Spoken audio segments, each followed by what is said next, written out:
فذكر بالقرآن من يخاف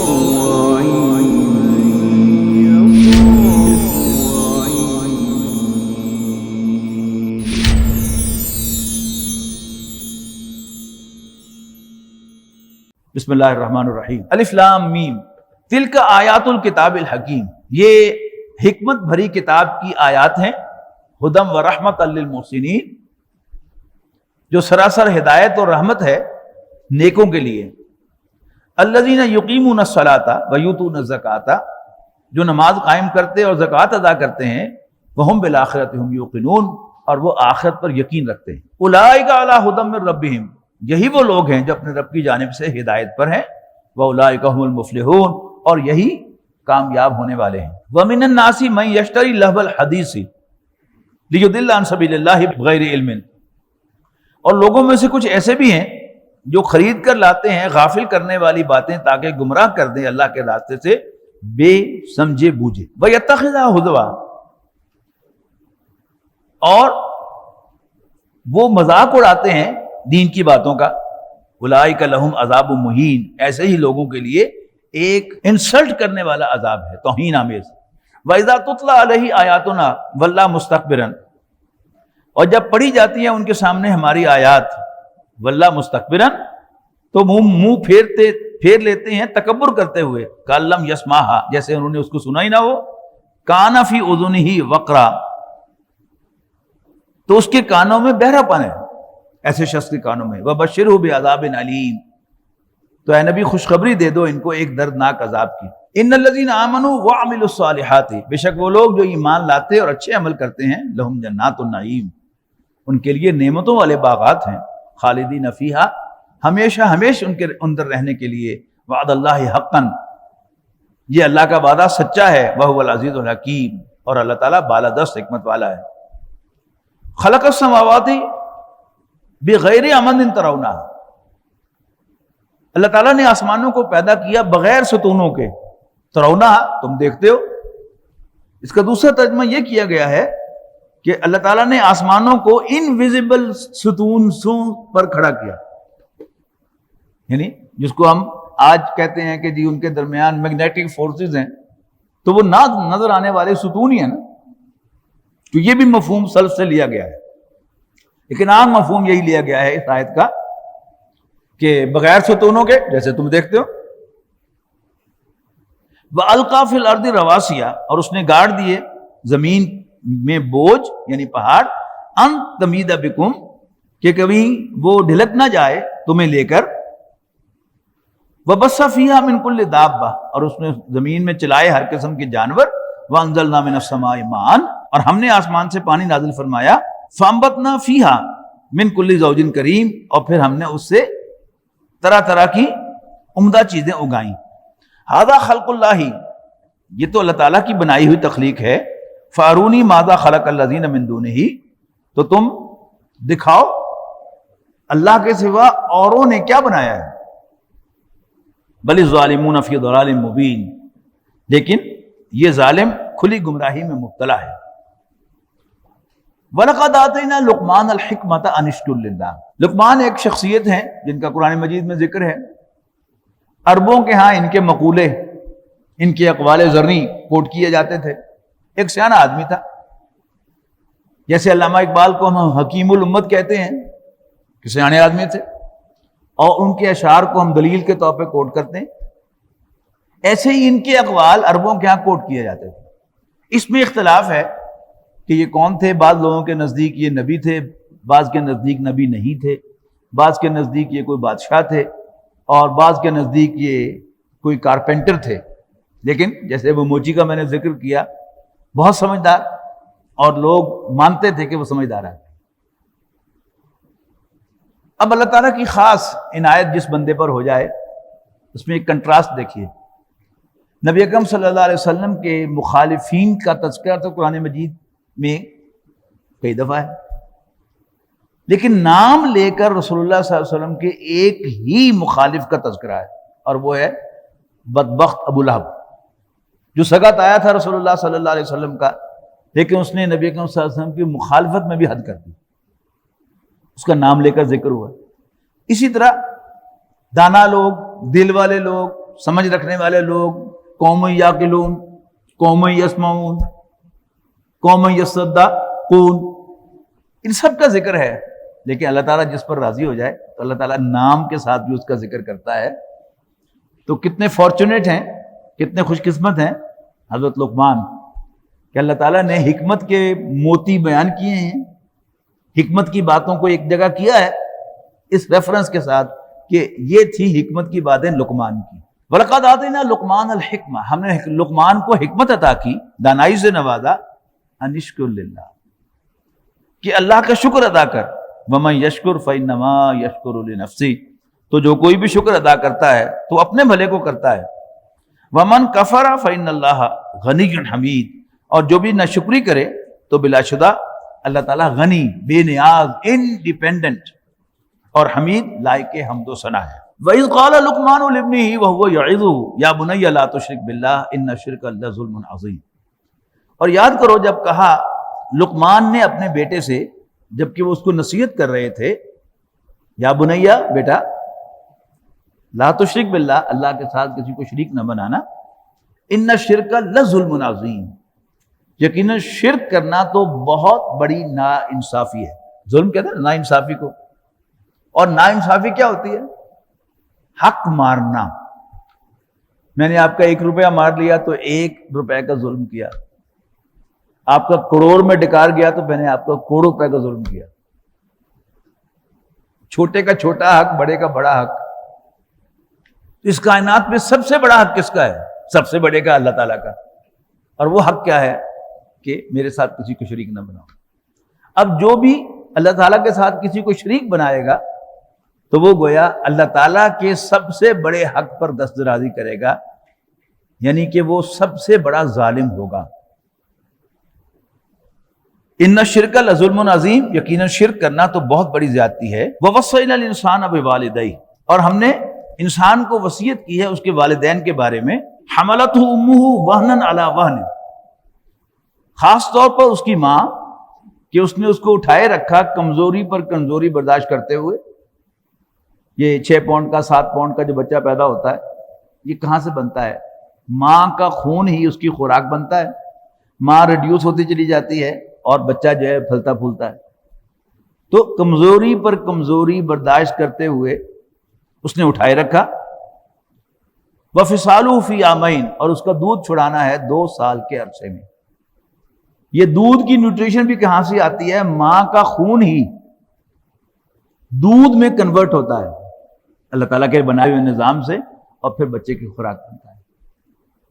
تو خاص طور پر اس کی ماں، کہ اس نے اس کو اٹھائے رکھا کمزوری پر کمزوری برداشت کرتے ہوئے، اور اس کا دودھ چھڑانا ہے 2 سال کے عرصے میں. ان اشکر لی ولوالدیک، یعنی اس کا تعلق وصیت کے ساتھ ہے. ہم نے انسان کو وصیت کی ہے کہ ان اشکر لی ولوالدیک، کہ شکر ادا کر میرا، احسان مان میرا اور اپنے ماں باپ کا. درمیان میں یہ ایڈجیکٹو کلوز ہے، خاص طور پر اس کی ماں. جو اصل پرنسپل کاز ہے وہ کیا ہے؟ ہم نے انسان کو اس کے والدین کے بارے میں وصیت کی ہے کہ شکر کر اللہ کا، احسان مان اللہ کا، اور شکر کر اپنے والدین کا. الی المصیر، بالآخر میرے ہی پاس آنا ہے تم نے. اس سے پہلے ہم پڑھ کے آئے ہیں سورت بنی اسرائیل میں، وہاں مثبت طور پر والدین کے حقوق کا تذکرہ تھا کہ ان کے سامنے اپنے پر بچھائے رکھو، ان کے سامنے اف تک نہ کہو. لیکن یہ قرآن مجید کا سب سے جامع مقام ہے. ایک تو یہ نوٹ کیجیے گا، تو کوئی 5 یا 6 مقامات ایسے ہیں کہ جن میں اللہ تعالیٰ نے والدین کے حقوق کا تذکرہ اپنے حق بندگی کے فوراً بعد کیا. یہاں بھی نوٹ کر لیجیے، لا تشرک باللہ ان الشرک لظلم عظیم ووصینا الانسان بوالدیہ. لیکن یہ جامع مقام ہے اس لیے کہ یہاں والدین کے حقوق کی لمٹ بھی بتا دی گئی ہے. وہ کیا ہے؟ وَإِن جَاهَدَاكَ عَلَىٰ أَن تُشْرِكَ بِي، لیکن اگر وہ تمہیں فورس کریں کہ میرے ساتھ کسی کو شریک بناؤ، مَا لَيْسَ لَكَ بِهِ علم، جس کے لیے تمہارے پاس کوئی علم کوئی دلیل نہ ہو، فَلَا تُطِعْهُمَا، تو ان کا کہنا نہ ماننا. البتہ پھر اس کی بھی لمٹ، وَصَاحِبْهُمَا فِي الدُّنْيَا مَعْرُوفًا، لیکن معروف طریقے سے دنیا میں ان کو کمپنی دیتے رہو، ان کو بے یار و مددگار نہ چھوڑ دو. بوڑھے ہو گئے، کسی کام کے نہیں رہے، ایک وقت میں انہوں نے سب کچھ تم پر لگایا تھا، آج تم پر لازم ہے کہ تم ان کو کمپنی بھی دو، ان کی ضروریات کا خیال بھی رکھو، ان کو آرام بھی پہنچاؤ، ان کی کڑوی کے سیلی باتیں بھی سنو. یہ کیا ہی ہے والدین کے حقوق. تو اگر وہ اللہ کی نافرمانی کا حکم دیں یا شرک کرنے کا حکم دیں تو وہ حکم تو نہ مانو، لیکن اس سے ان کے باقی حقوق ثابت نہیں ہوتے. وَصَاحِبْهُمَا فِي الدُّنْيَا مَعْرُوفًا، اور تم ان کو دنیا میں معروف طریقے سے مصاحبت دیتے رہو، کمپنی دیتے رہو. وَاتَّبِعْ سَبِيلَ مَنْ أَنَابَ إِلَيَّ، یعنی قرآن مجید بھرا پڑا ہے کافروں کے اس استدلال سے کہ ہم اپنے ماں باپ کے طریقوں کو نہیں چھوڑ سکتے. کیا تم چاہتے ہو، رسولوں سے انہوں نے کہا کہ کیا تم چاہتے ہو کہ ہم تمہاری باتوں میں آ کر ان کی پوجا کرنا چھوڑ دیں جن کی پوجا ہمارے آباء و اجداد کیا کرتے تھے؟ تو والدین کا حق ہے کہ ان کی خدمت کی جائے، ان کا خیال رکھا جائے، لیکن اطاعت ان کا حق نہیں ہے. اطاعت اور پیروی کس کا حق ہے؟ وَاتَّبِعْ سَبِيلَ مَنْ أَنَابَ إِلَيَّ، پیچھے تو چل اس کے کہ جو میری طرف رجوع کرتا ہو. ثُمَّ إِلَيَّ مَرْجِعُكُمْ، پھر میری ہی طرف تم سب کا لوٹنا ہے. فَأُنَبِّئُكُمْ بِمَا كُنتُمْ تَعْمَلُونَ، پھر میں تمہیں جتلاؤں گا کہ تم کیا کیا حرکتیں کرتے رہے ہو. یا بنیا، بیٹا، انہا ان تک مثقال حبۃ من خردل، مے اٹ بی، لیکن یہاں اٹ سے مراد کیا ہے؟ تمہارا کوئی عمل. یا بنیا انہا ان تک مثقال حبۃ، تمہارا کوئی عمل خواہ وہ رائی کے دانے کے برابر ہو، فتکن فی صخرۃ، یہ ہر دور میں جو چھوٹے سے چھوٹا کوئی پیمانہ ہوتا ہے، یعنی ایک طویل عرصے تک ذرہ سب سے چھوٹی چیز سمجھا جاتا رہا. اس کے بعد پھر ذرے پر تحقیق ہوئی تو ایٹم آ گیا، ایٹم پر تحقیق ہوئی تو پھر نیوٹرون، پروٹون، الیکٹرون آ گئے. اسی طرح چھوٹے سے چھوٹا وزن کا پیمانہ، پائیا، یہ بھی چھوٹا پیمانہ ہے. چھٹاک، رتی، گرام. اور اب آپ انٹرنیٹ پر جو ہے وہ اس پر اپنے موبائل فون پہ جا کے ذرا وہ کر کے دیکھیں کہ وہ سیکنڈ کے بھی وہ 100 فریکشن جو ہے وہ آپ دکھا دے گا کہ اس کے بھی 100 فریکشنز ہیں. سیکنڈ تو بہت دور کی بات ہے.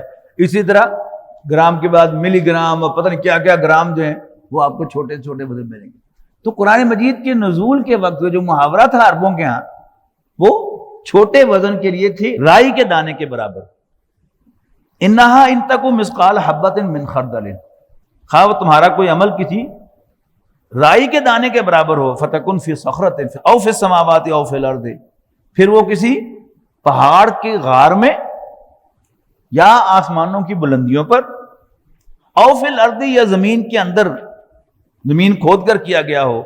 یاتی بہ اللہ، اللہ تعالیٰ اس کو لے آئے گا. ان اللہ لطیف خبیر، بے شک اللہ تعالیٰ بڑا باریک بین اور خبردار ہے. اور لطیف کے دوسرے معنی کیا ہے؟ لطف و کرم کرنے والا. پتا تھا اللہ نو سارا ہے، پر ہی از ٹو کائنڈ، تو آپ سے چھوٹی چھوٹی بات کا پوچھتا نہیں، پتا اس کو ہے. یا بنیا، بیٹا، اقیم الصلاۃ، نماز قائم کر، وامر بالمعروف ونہا عن المنکر، اور بھلائی کا حکم دے اور برائی سے منع کر. واصبر علی ما اصابک، اور پھر جو تم پر بیتے اس پر صبر کر. میں نے پہلے بھی آپ کو بتایا تھا کہ واعظ و نصیحت اور چیز ہے. اگر آپ واعظ بنتے ہیں اور ہوا میں آپ کہتے ہیں کہ ایسا نہ کیا کرو، ویسا نہ کیا کرو، تنگ نہ کیا کرو، اور لوگوں کی خیال رکھا کرو، تو لوگ آپ کے ہاتھ چومیں گے، آپ کے جوتے اٹھائیں گے، آپ کی خدمت کریں گے. آپ کا واعظ سننے کے لیے اگر اللہ تعالیٰ نے آپ کو توفیق دی ہے اچھا واعظ کہنے کی، دور دور سے لوگ آپ کا واز سننے کے لیے آئیں گے، ٹریفک بلاک ہو جائے گی جہاں آپ واز کہہ رہے ہوں گے. لیکن اگر آپ نہی عن المنکر کریں گے، کسی کے پاس جا کر اس کو ایکسپریس ورڈز میں کہیں گے کہ یہ حرکت چھوڑ دو. اس دن تو میں نے مثال دی تھی نا کاروبار میں 2 نمبری کی، کہ اپنی فیکٹری میں مال بناؤ اور میڈ ان جاپان کی مور لگاؤ، لوکل کپڑا ہو اور اس کو جاپانی کہہ کر بیچو. ہمارے تنظیم اسلامی کے ساتھی ہوا کرتے تھے، ان کی ایک بیٹی کوئٹے میں بیاہی ہوئی تھی، تو انہوں نے بتایا کہ جی بیٹی کے پاس میں گیا ہوا تھا، انہوں نے لطیفہ سنایا کہ جی بس وہ خریداری کے لیے ان کی اہلیہ اور ان کا داماد اور اتنی بیٹی گئے کہ واپسی پر داماد نے بڑا خوش ہو کے ظاہر دیکھو میں امپورٹڈ کڑی دیکھو کیسی لب کے لیے آدھی، بولے ٹھیک چیمپئن کلاک فیصل آباد کی بنی ہوئی گھڑی. لیکن بہرحال 2 نمبری چلتی ہے. دکاندار جو ہے وہ کہے گا پتہ نہیں جرمنی سے یہ دیکھو کیسا خوبصورت کلاک ہے جرمنی کا، لیکن وہ جو بتا رہے تھے بات، وہ چونکہ فیصل آباد ہی کے رہنے والے تھے تو انہوں نے دیکھتے ہی کہا کہ تو میں نے فیصل آباد کا بنایا ہے. لیکن آج جو میں بات آپ سے ذکر کرنے چلا ہوں کہ آپ واز میں نہیں، کوئی شخص اپنے ماں باپ کے حقوق کو نہ پہچان رہا ہو، ان کو بے یار و مددگار چھوڑے ہوئے ہو، یا ماں باپ کو گالیاں دیتا ہو، ایسے ہیں لوگ، تیار ہو جائے، شوق ہوگا آپ کو. تو میری ایک مریضہ تھی، انہوں نے مجھ سے کہا کہ جی میرے بھائی نے بیوی کے کہنے پر ہماری والدہ کو تھپڑ مار دیا، تو کیا کرنا چاہیے اس کو؟ میں نے کہا یہ تو کوئی ایسا گناہ ہے کہ جس کو کفارہ نہیں ہے، توبہ استغفار ہی ہے، اللہ تعالیٰ چاہے تو معاف کر دے، ورنہ یہ معافی ملنے والا گناہ بھی نہیں ہے. آپ یہ بھی کر کے دیکھیں، کسی شخص کو جو اپنے ماں باپ کو بے یار و مددگار چھوڑتے ہوئے آپ اس کو جا کر نصیحت کریں. یہ صرف نصیحت، پبلک نصیحت نہیں ہوگی، یہ اصل میں نہیں یعنی منکر ہوگا. تو آپ کو چھوٹ کے کہے گا تم عمل کرنا، تو اپنے ماں باپ کی خدمت کر لے. تو فرمایا کہ وامر بالمعروف، بھلائی کا حکم دے، ونہا عن المنکر، برائی سے روک، واصبر علی ما اصابک، اور پھر جو تم پر بیتے اس کو جھیل برداشت کر. ان ذالک من عزم الامور، یقیناً یہ بڑی ہمت کے کاموں میں سے ہے. ولا تصعر خدک للناس، یہ حکمت کی باتیں مکمل ہو گئی. اب فنیشنگ ٹچز ہیں آخری 2 آیات میں. ولا تصعر خدک للناس، اور اپنے گالوں کو لوگوں کے لیے نہ پھلا. یہ جو سول سرونٹس ہوتے ہیں، میجسٹریٹس، ڈپٹی کمشنر وغیرہ، مجھے شک ہے کہ شاید ان کو سول سروس اکیڈمی میں ہاتھ کھلے رکھنے کی ٹریننگ دی جاتی ہے. یہ یوں نہیں چلتے، ہاتھ کھلے رکھ کے چلتے ہیں اور گال پھلا کے رکھتے ہیں لوگوں پر روب ڈالنے کے لیے. حکمران، آپ پرانے سارے حکمرانوں کی تصاویر نکال کے دیکھیں، ہمارے کچھ حکمران جو ہیں وہ عاجزی کے ساتھ ملتے تھے اور کچھ یوں کر کے ملتے تھے. یعنی انسان کا جو جیسچر ہے وہ بھی بتاتا ہے کہ اس کے اندر کیا ہے، یہ اپنے آپ کو سمجھتا کیا ہے. تو حضرت لقمان نے نصیحت کی، وَلَا تُصَعِّرْ خَدَّكَ لِلنَّاسِ، اور اپنے گال کو لوگوں کے لیے نہ پھلا. وَلَا تَمْشِ فِي الْأَرْضِ مَرَحًا، اور زمین پر اکڑ کر نہ چل. ان اللہ لا يحب كل مختال فخور، بے شک اللہ تعالیٰ کسی بھی اکڑنے والے کو اور شیخی خورے کو پسند نہیں فرماتا. یہ مختال جو ہے یہ اصل میں چال ہے گھوڑے کی. جب وہ گھوڑے کو مسالہ وغیرہ دیا ہوا ہو نا تو اس کی گردن یوں آ جاتی ہے. تو انسانوں کی گردن میں بھی ہماری محاورے اس کو سریا کہتے ہیں کہ وہ گردن سریا. اللہ تعالیٰ نے انسان کو ایک بڑا خوبصورت جسچر دیا ہے، لیکن جب انسان جو ہے وہ اپنی گردن میں سریا ڈالنے کی کوشش کرتا ہے تو وہ اچھا تو نہیں لگتا، لیکن اس کو بڑی خوشی ہوتی ہے کہ شاید میں بڑا بن گیا ہوں، میرے وقار میں، میری عزت میں اضافہ ہو گیا. ہرگز ایسا نہیں ہوتا. تو وقصد فی مشیک، اپنی چال میں میانہ روی اختیار کر. وغضض من صوتک، اور اپنی آواز کو پست رکھ۔ ایک ہے کہ آپ ایک بڑے مجمع سے خطاب کر رہے ہیں تو اس میں آپ کو منڈ نہیں کرنی چاہیے۔ نبی کریم صلی اللہ علیہ وسلم کے بارے میں آتا ہے کہ جب آپ بڑے مجمع سے خطاب فرماتے تھے تو آپ کا چہرہ سرخ ہو جاتا تھا اور ایسا معلوم ہوتا تھا کہ جیسے کوئی کمانڈر جو ہے اپنی فوج کو حملہ کرنے کا حکم دے رہا ہے۔ لیکن عام گفتگو میں نبی اکرم صلی اللہ علیہ وسلم چیخ کر نہیں بولتے تھے، بلکہ بس اتنی آواز کے سامنے بیٹھا ہوا شخص اس بات کو سمجھ سکے۔ تو یہ کیا ہے؟ اپنی آواز کو پست رکھ۔ ان انکر الاصوات لصوت الحمیر، بے شک سب سے مکروہ آواز گدھے کی آواز۔ اب گدھے کی آواز بہت اونچی ہے، یعنی بہت سی آپ تقاریر جو ہیں وہ نیٹ پر سنتے ہیں پرانی۔ ابھی چند روز پہلے کی بات ہے، مصر کی ایک محفل میں تلاوت ہو رہی تھی لیکن وہاں بھی گدھے کی آواز جو ہے وہ ریکارڈنگ میں آ گئی۔ اتنی اونچی آواز ہوتی ہے، لیکن کوئی بھی گدھے کی آواز کو پسند نہیں کرتا۔ یعنی اگر انسان کو یہ غلط فہمی ہو کہ اگر میں اونچی بولوں گا تو شاید میری عزت بڑھ جائے گی، میں پسند کیا جاؤں گا، ہرگز نہیں۔ انا انکر الاصوات لصوت الحمیر، بے شک سب سے مکروہ آواز گدھے کی آواز ہے۔ الم تروا ان اللہ سخر لکم ما فی السماوات و ما فی الارض، کیا تم نے کبھی غور نہیں کیا کہ اللہ تعالیٰ ہی نے سروس پر لگایا تمہاری جو کچھ بھی فی السماوات و ما فی الارض، آسمانوں اور زمین میں ہے، وَأَسْبَغَ عَلَيْكُمْ نِعْمَهُ ظَاهِرَةً وَبَاطِنَةً، اور پوری کر رکھی ہیں اس نے تمہارے اوپر اپنی نعمتیں ظاہری اور باطنی۔ وَمِنَ النَّاسِ مَن يُجَادِلُ فِي اللَّهِ بِغَيْرِ عِلْمٍ، لیکن دیکھو لوگوں میں سے وہ بھی ہے کہ جو بغیر علم اور ہدایت کے جھگڑا کرتا ہے، ولا کتاب منیر، اور بغیر روشن کتاب کی۔ یعنی یہ تین چیزیں بیان کی گئی ہیں بغیر علم۔ عام جو علم ہے انسان کا جاننا، فزیکل علم۔ دوسرا ہدایت، رہنمائی۔ اللہ تعالیٰ جیسے حضرت لقمان کو اس نے رہنمائی عطا کر دی، حکمت عطا کر دی۔ یہ حکمت کی باتیں بھی اللہ تعالیٰ عطا کرتا ہے اور لوگوں کو پتا ہوتا ہے کہ یہ دانا آدمی ہے، یہ ہدایت کی بات کرتا ہے، یہ کام کی بات کرتا ہے، یہ فضول بات کرتا ہے۔ اور سب سے بڑھ کر کتاب۔ علامہ اقبال نے اس کو یوں بیان کیا ہے کہ زندہی یا مردئی یا جاں بے لب، ہر سے شاہد کن شہادت را طرف۔ تم زندہ ہو، مردہ ہو، یا بالکل قریب المرگ ہو، جاں بے لب، ہر سے شاہد کن شہادت را طلب۔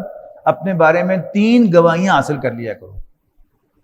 شاہد اول شعور خیشتن، تمہارے بارے میں سب سے پہلا گواہ خود تمہارا اپنا ضمیر ہے، اسے پوچھو کہ ٹھیک ہو کہ نہیں۔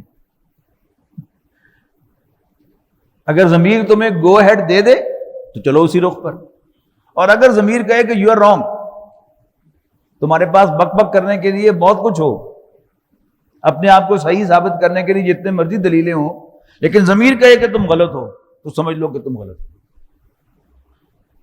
خیشرا دیدن بے نور خیشتن، اپنے بارے میں اپنے ضمیر سے پوچھو۔ شاہد ثانی بے نور دیگرے، تمہارے بارے میں دوسرا گواہ جو ہے یہ پبلک اوپینین ہے، دوسروں کی گواہی تمہارے بارے میں دیانتداری کے ساتھ معلوم کرو کہ لوگ تمہارے بارے میں کیسی رائے رکھتے ہیں۔ اگر جنرل پبلک کی تمہارے بارے میں رائے اچھی ہے تو اس کا مطلب ہے کہ تم صحیح رخ پر ہو۔ خیشرا دیدن بے نور دیگرے، لوگوں کی رائے میں اپنے آپ کو تلاش کرو۔ شاہد ثالث بے نور ذات حق، تیسرا گواہ تمہارے بارے میں اللہ تعالیٰ کا نور ہے، نور ذات حق۔ خیشرا دیدن بے نور ذات حق، اس میں اپنے آپ کو تول کے دیکھو، ناپ کے دیکھو کہ تم کہاں کھڑے۔ یہاں ان تینوں کا ذکر ہے کہ وَمِنَ النَّاسِ مَن يُجَادِلُ فِي اللَّهِ بِغَيْرِ عِلْمٍ وَلَا هُدًى وَلَا كِتَابٍ مُنِيرٍ وَإِذَا قِيلَ لَهُمُ اتَّبِعُوا مَا أَنزَلَ اللَّهُ، اور جب ان سے کہا جاتا ہے کہ پیروی کرو اس کی جو اللہ نے نازل فرمایا ہے، قالوا تو کہتے ہیں بل نتبع ما وجدنا علیہ آباءنا، کہتے ہیں نہیں جی ہم تو پیروی کریں گے اس کی جس پر ہم نے اپنے آباء و اجداد کو عمل پیرا پایا ہے۔ اولو کان الشیطان یدعوہم الی عذاب السعیر، ان سے پوچھو کیا پھر بھی اگر شیطان بلا رہا انہیں جہنم کے عذاب کی طرف؟ ومن یسلم وجہہ الی اللہ، اور جس نے جھکا دیا اپنا چہرہ اللہ کے حضور، وہو محسن، اور وہ نیک بھی ہو، فقد استمسک بالعروۃ الوثقی، تو اس نے بہت مضبوط سہارا پکڑ لیا۔ وإلی اللہ عاقبۃ الامور، اور تمام معاملات کا فیصلہ اللہ تعالیٰ ہی کے پاس جا کر ہونے والا ہے۔ ومن کفر، اور جس نے کفر کو اختیار کیا، فلا یحزن کا کفر ہو، تو اس کا کفر اے نبی آپ کو کسی غم میں مبتلا نہ کرے۔ الینا مرجعہم، ہمارے ہی پاس ان کا لوٹ کے آنا ہے۔ فننبئہم بما عملوا، تو ہم انہیں جتلائیں گے ان کی کرتوتیں۔ ان اللہ علیم بذات الصدور، بے شک اللہ تعالیٰ سینوں کے بھیدوں کا جاننے والا ہے۔ نمتعہم قلیلا، فائدہ اٹھانے دیں گے ہم ان کو تھوڑا سا۔ ثم نضطرہم الی عذاب غلیظ، اور پھر ہم ان کو گھیر لائیں گے ایک سخت عذاب کی طرف۔ وَلَئِن سَأَلْتَهُم مَّنْ خَلَقَ السَّمَاوَاتِ وَالْأَرْضَ لَيَقُولُنَّ اللَّهُ، پھر آگے وہی بات کہ اے نبی یقیناً اگر تم ان سے پوچھو کہ بتاؤ بھلا آسمانوں اور زمین کو کس نے پیدا کیا، تو لازماً کہیں گے کہ اللہ تعالیٰ ہی نے پیدا کیا۔ قُلِ الْحَمْدُ لِلَّهِ، تو کہہ دو کہ ساری حمد ساری تعریف بھی اللہ ہی کی ہے۔ بل اکثرہم لا یعلمون، اصل بات یہ ہے ان کی اکثریت جانتی باتتی کچھ نہیں۔ للہ ما فی السماوات والارض، آسمانوں اور زمین میں جو کچھ ہے اللہ ہی کا ہے۔ ان اللہ هو الغنی الحمید، بے شک اللہ تعالیٰ ہی بے نیاز، انڈیپینڈنٹ، حمید، قابل تعریف ہے۔ ولو ان ما فی الارض من شجرۃ اقلام، اور اگر زمین پر جتنے بھی درخت ہیں وہ سارے قلم بن جائیں، والبحر یمدہ من بعدہ سبعۃ ابحر، اور سمندر سیاہی بن جائیں اور اس کے ساتھ اتنے ہی 7 اور سمندر ہوں، اللہ تعالیٰ کے کلمات لکھنے کے لیے، ما نفدت کلمات اللہ، نہیں ختم ہوں گے اللہ کے کلمات۔ ان اللہ عزیز حکیم، بے شک اللہ تعالیٰ بالادست حکمت والا ہے۔ یہ میں نے آپ کو سورۃ کہف میں بھی بتایا تھا کہ کلمہ کہتے ہیں حکم کو۔ آج صبح سے لے کر جب ہم اٹھے اور اب یہاں 11:30 بجے ہم بیٹھے ہیں، تو شاید اللہ تعالیٰ کے کتنے احکام جاری ہوئے تو میں اور آپ یہاں بیٹھے ہیں، اور اگر ان میں سے کوئی ایک حکم بھی ادھر ادھر ہو جاتا تو ہم یہاں نہ ہوتے۔ یعنی ایک تو ہے نا کہ اللہ تعالیٰ کا کلمہ کن آئے اور کوئی ان یوزول چیز ہو جائے۔ میں یوزول کی بات کر رہا ہوں کہ یوزول میں ایک چھوٹا سے چھوٹا ایونٹ بھی ایک چین آف ایونٹ کا حصہ ہوتا ہے، اور وہ چین جو ہے اس کی تمام لنکس ایک دوسرے سے جڑتے ہیں تو کوئی واقعہ بنتا ہے، پھر وہ جڑتے ہیں تو پھر اگلا ہوتا ہے، وہ جڑتے ہیں تو پھر اگلا ہوتا ہے۔ تو ایک چھوٹا سا سیگمنٹ بھی اگر آپ لے لیں تو اللہ تعالیٰ کے اتنے کلمات ہوں گے کہ وہ چھوٹا سا واقعہ پیش آیا تو خود بخود ہم بھی اسی نتیجے پر پہنچیں گے کہ واقعی اللہ تعالیٰ کے احکام ان گنت ہیں۔ ما خلقکم ولا بعثکم الا کنفس واحدہ، تم سب کا پیدا کرنا اور تم سب کا دوبارہ اٹھانا ایسے ہی ہے جیسے کسی ایک انڈیویجول کا۔ ان اللہ سمیع بصیر، بے شک اللہ تعالیٰ سننے والا دیکھنے والا ہے۔ الم تر ان اللہ یولج اللیل فی النہار، کیا تم نے کبھی نہیں دیکھا اللہ تعالیٰ ہی داخل کرتا ہے رات کو دن میں، ویولج النہار فی اللیل، اور دن کو داخل کرتا ہے رات میں، وسخر الشمس والقمر، اور اسی نے سروس پر لگایا ہے سورج اور چاند کو، کل یجری الی اجل مسمی، ہر ایک اپنے مقرر روٹ پر اور مقرر وقت تک کے لیے چل رہا ہے۔ وَأَنَّ اللَّهَ بِمَا تَعْمَلُونَ خَبِيرٌ، اور جو کچھ بھی تم کرتے ہو اللہ تعالیٰ اس سے باخبر ہے۔ ذَلِكَ بِأَنَّ اللَّهَ هُوَ الْحَقُّ، اصل وجہ کیا ہے کہ اللہ تعالیٰ ہی ذات برحق ہے۔ حق کے کئی معنی ہیں، حق، نا حق۔ حق کے معنی ریئل کے بھی ہیں، پھر ان ریئل بھی اسی کا الٹ ہے، حق اور باطل، ریئل، ان ریئل، ایکچوئل اور سپوزڈ، میسا بھی ہوں گے۔ تو بے شک اللہ تعالیٰ ہی ذات برحق ہے۔ وَأَنَّ مَا يَدُونَ مِن دُونِهِ الْبَاطِلُ، اور جن کو بھی یہ اللہ کو چھوڑ کر پکارتے ہیں وہ سب باطل ہیں، نا حق ہیں۔ اللہ تعالیٰ ریئل ہے، باقی سب ان ریئل ہیں۔ حقیقی وجود صرف اللہ کا وجود ہے اور باقی سب خیالی وجود ہے۔ کہ اللہ تعالیٰ کا وجود بھی اور اللہ تعالیٰ کی صفات بھی اللہ تعالیٰ کی ذات کی طرح اللہ کی اپنی ہے، کسی کی دی ہوئی نہیں ہے۔ اللہ تعالیٰ کی صفات بھی ان لمیٹڈ ہیں، ان باؤنڈیڈ ہیں، انفینٹ ہیں، ایبسولوٹ ہیں، اور غیر اللہ کی صفات لمیٹڈ ہیں، فینٹ ہیں، ریلیٹو ہیں، ایبسولوٹ نہیں ہے. اور اللہ تعالیٰ کی صفات ہمیشہ سے ہیں، ہمیشہ رہیں گی. اور غیر اللہ کی صفات جب ہیں سو ہیں. میں آج دیکھتا ہوں، یہ اس سے ثابت نہیں ہوتا کہ میں کل بھی دیکھتا تھا اور کل بھی دیکھوں گا. کیا پتا اگلا ہی لمحہ میں دیکھنے سے عاجز ہو جاؤں. تو اب اللہ تعالیٰ کی صفات کو جب ہم غیر اللہ کی صفات سے کمپیئر کریں گے، یا غیر اللہ کی صفات کو اللہ کی صفات سے کمپیئر کریں گے، تو معلوم ہوگا کہ بس صفات تو اللہ ہی کی ہیں. باقی معلوم ہوتا ہے کہ شاید ہم بھی بڑی شے ہیں، لیکن جب ہم اللہ تعالیٰ سے کمپیئر کریں گے اپنے آپ کو، تو ہم اپنے آپ کو زیرو پائیں گے. اس اینگل سے بھی دیکھیے گا، ذالک بان اللہ هو الحق، بلا شبہ اللہ تعالیٰ ہی ذات برحق ہے، اور جسے بھی یہ پکارتے ہیں اللہ کو چھوڑ کر وہ باطل ہے. وان اللہ هو العلی الکبیر، اور یہ کہ اللہ تعالیٰ بلند و برتر اور بہت بڑا ہے. الم تر ان الفلک تجری فی البحر بنعمت اللہ، کیا تم دیکھتے نہیں کہ کشتیاں سمندر میں چلتی ہیں اللہ تعالیٰ کی مہربانی سے. لیریکم من آیاتہ، تاکہ اللہ تعالیٰ تمہیں اپنی نشانیوں میں سے دکھائے. ان فی ذلک لآیات لکل صبار شکور، یقیناً اس میں بڑی نشانیاں ہیں ہر انڈیورنگ، اسٹیڈ فاسٹ اور اپریشیٹ کرنے والے شکر گزار بندے کے لیے. وَإِذَا غَشِيَهُم مَوْجٌ كَالظُّلَلِ، اور جب ڈھانپ لیتی ہے ان کو کوئی موج پانی کی سائبانوں کی طرح. ایک ڈاکومنٹری دیکھی تھی کہ بحر اوقیانوس میں، اٹلانٹک میں ایک جزیرہ ہے، اگر اس میں شگاف پڑ جائے، اٹلانٹک سمجھتے ہیں نا، ادھر یورپ ہے اور پھر سمندر ہے بحر اوقیانوس، اور پھر اس کے بعد امریکہ ہے اور کینیڈا ہے.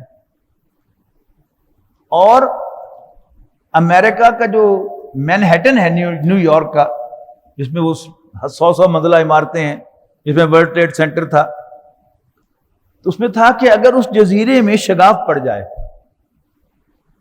تو اس شگاف پڑنے سے سمندر کی جو لہریں بنے گی وہ اتنی اونچی ہوں گی کہ نیو یارک کی عمارتوں کو ڈبو دیں گی. تھی وہ ڈاکومنٹری.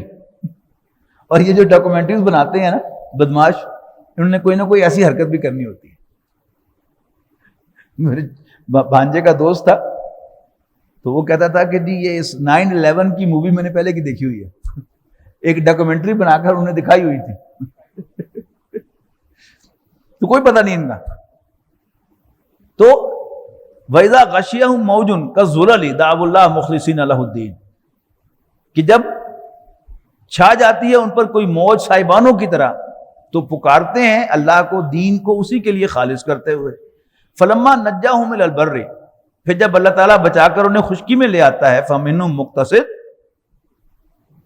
تو پھر ان میں سے کچھ ہیں کہ جو میانہ روی اختیار کرتے ہیں، باقی سب اللہ تعالیٰ کی ناشکری کرتے ہیں. وَمَا يَجْحَدُ بِآيَاتِنَا إِلَّا كُلُّ خَتَّارٍ كَفُورٍ، نہیں انکار کرتا ہماری آیات کا مگر ہر وہ شخص جو غدار اور ناشکرا ہے. یا ایھا الناس، لوگو، اتقوا ربکم، اپنے رب سے ڈرو. واخشوا یوما لا یجزی والد عن ولدہ، کہ جس دن کوئی باپ اپنے بیٹے کے کسی کام نہ آئے گا. ولا مولود ہوا جاز عن والدہ، اور کوئی بیٹا اپنے باپ کے کسی کام نہیں آئے گا. شیئن، کچھ بھی. ان وعد اللہ حق، بے شک اللہ تعالیٰ کا وعدہ سچا ہے. فلا تغرنکم الحیات الدنیا، اور دیکھو تمہیں کہیں دنیاوی زندگی دھوکے میں نہ ڈال دے. ولا یغرنکم باللہ الغرور، اور تمہیں اللہ کے بارے میں انتہائی دھوکے باز یعنی شیطان کہیں دھوکے میں نہ ڈال دے. آخری آیت بڑی ہی زبردست، بڑی ہی زبردست. ان اللہ عندہ علم الساعہ، بے شک اللہ تعالیٰ ہی کے پاس ہے قیامت کا علم.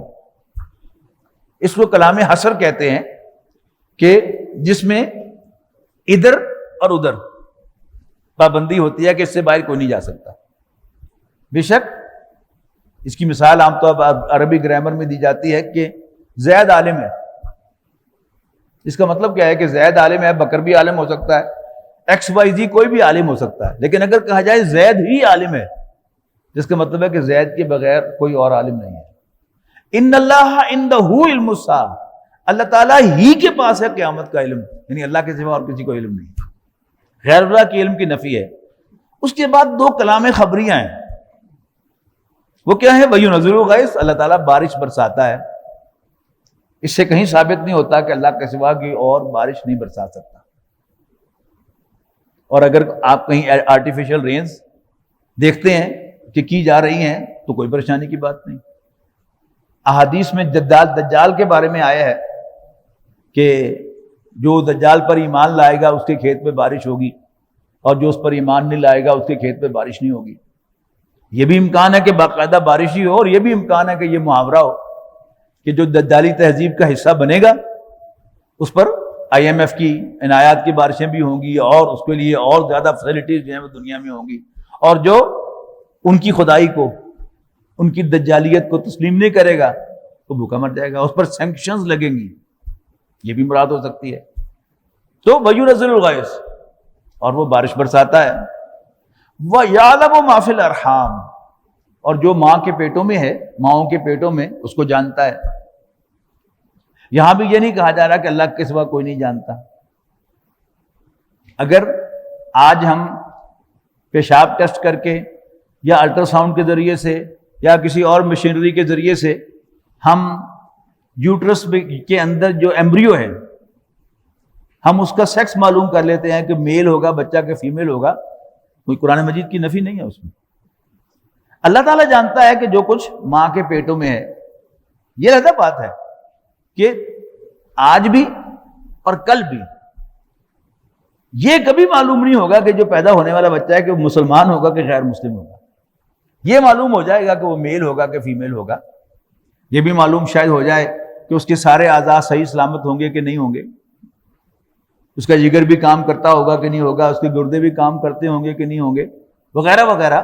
یہ سب کچھ ہو سکتا ہے، لیکن انشاءاللہ یہ معلوم نہیں ہوگا کہ پیدا ہونے والا بچہ مسلمان ہوگا یا کافر ہوگا، خوش اخلاق ہوگا یا بد اخلاق ہوگا۔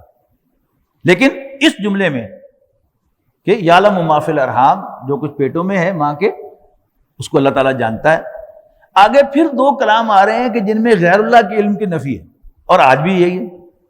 لا تدری نفس ماذا تکسب غدا، کوئی شخص نہیں جانتا کہ وہ کل کیا کمائے گا، کل کیا کرے گا۔ پتا ہے آج تک کسی کو؟ برطانیہ میں ایک نوجوان سے ملاقات ہوئی، نو مسلم تھا، گورا، تو اس کے ایمان لانے کا، مسلمان ہونے کا واقعہ بڑا دلچسپ سامنے آیا کہ اس کی کچھ مسلمان نوجوانوں سے دوستی تھی، اور وہ ان کی زبان سے سنتا تھا انشاءاللہ ماشاءاللہ۔ تو ایک دن ایک مسلمان دوست سے وہ باتیں کر رہا تھا، اس نے کہا انشاءاللہ، what does this انشاءاللہ mean؟ اس نے کہا جی گاڈ ولنگ۔ تو وہ گورا لڑکا کہنے لگا کہ اس کا کیا مطلب ہے؟ تو مسلمان لڑکے نے سمجھایا کہ اس کا مطلب ہے کہ آپ جو مرضی محنت کر لیں، تیاری کر لیں، کام کر لیں، پلان کر لیں، لیکن اگر اللہ کو منظور نہیں ہے تو نہیں ہوگا۔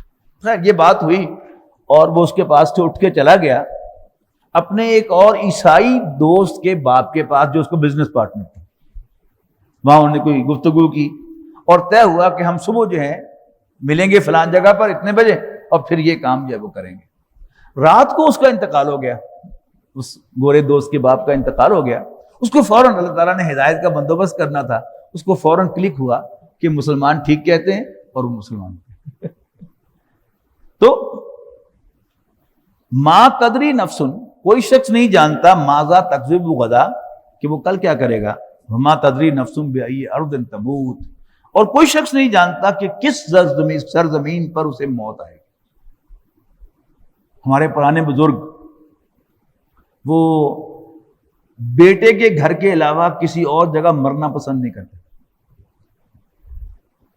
یہاں تک کہ کوئی بوڑھا یا بوڑھی بیٹی کے ہاں ہوتے تھے، طبیعت خراب ہو جاتی تھی تو شور مچا دیتے کہ جلدی سے جلدی مجھے میرے بیٹے کے گھر پہنچا دو، اس لیے کہ وہ سمجھتے تھے کہ اگر میں بیٹی کے گھر مر جاؤں تو میرے بیٹے کی بے عزتی ہوگی، خواہ وہ ہو بے عزتی کے قابل ہی، لیکن بہرحال بوڑھے والدین کو خیال ہوتا تھا کہ بیٹے کی بے عزتی نہ ہو۔ اور کتنے بوڑھے ہیں ہسپتال میں مرنا نہیں چاہتے، ہسپتال میں طبیعت جب زیادہ خراب ہوتی ہے تو کہتے ہیں بیٹوں سے میں لیکچر کر، میں نے کرنا جا، بیٹے بیچارے مجبور ہو کر اسے گھر لے آتے ہیں۔ گھر جا کر کچھ طبیعت بہتر ہوتی ہے، وہ جیسے وہ دیا جب بجھنے لگتا ہے تو ایک ذرا شعلہ بھڑکتا ہے تو ذرا فٹ ہو جاتے ہیں، اور اس کے بعد پھر دوبارہ طبیعت خراب ہو کر بے ہوش ہو جاتے ہیں، اور ان کے بچے پھر انہیں اٹھا کر ہسپتال لے آتے ہیں۔ اگر ان کی موت ہسپتال میں لکھی ہوئی ہو تو وہ ہوتی ہسپتال میں۔ بڑی خوبصورت آیت ہے کہ ما تدری نفس ماذا تکسب غدا وما تدری نفس بأی ارض تموت، کوئی نہیں جانتا کہ وہ کہاں مرے گا، کس سرزمین پر اسے موت آئے گی۔ ان اللہ علیم خبیر، بے شک اللہ تعالیٰ سب کچھ جاننے والا اور ہر چیز سے باخبر ہے۔